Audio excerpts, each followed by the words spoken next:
Programang ito ay rated SPG, striktong patnubay at gabay ng magulang ang kailangan. Muli na namang malalagay sa panganib si Marites. Nawalan siya ng malay noong hinataw siya ni Olivia ng bote sa ulo. Desperado na si Olivia na patayin si Marites bilang ganti niya sa pagbaril ni Marites kay Pilar. Itinali at itatago ni Olivia si Marites. Gagawin niya itong bihag bilang panlaban kay Tanggol.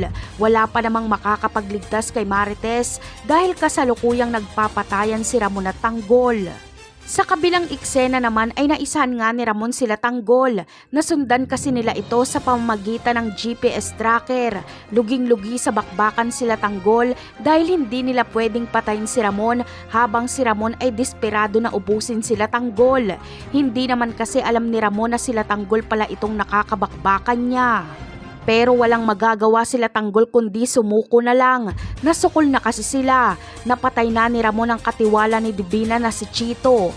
Kaya labis ang iyak ni Divina dahil para niya na itong anak. Kapag patuloy na lumaban sila Tanggol ay baka maubos lang sila kaya tama ang ginawa nilang pagsuko. Habang si Ramon naman ay gustong makita ang mga mukha ng kanyang mga kalaban. May kutob na kasi siya ng mga peking pulis ito at maaring sila Tanggol ito. Nakita kasi ni Ramon ang maliit na pulis na kasing liit ni Oweng.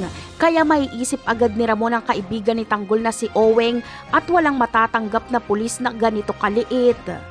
Kaya naman, isa-isang tatanggalin ni Ramon ang mga maskara nila Tanggol. Kaya magugulat si Ramon dahil makukumpirma niya ang kanyang hinala na sila Tanggol lang ito.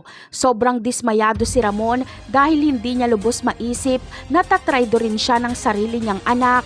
Pero kahit kinanti siya nila Tanggol ay hindi niya pa rin ito magagawang saktan. Napakarami pa nating dapat abangan sa mga susunod na episode. Paalam!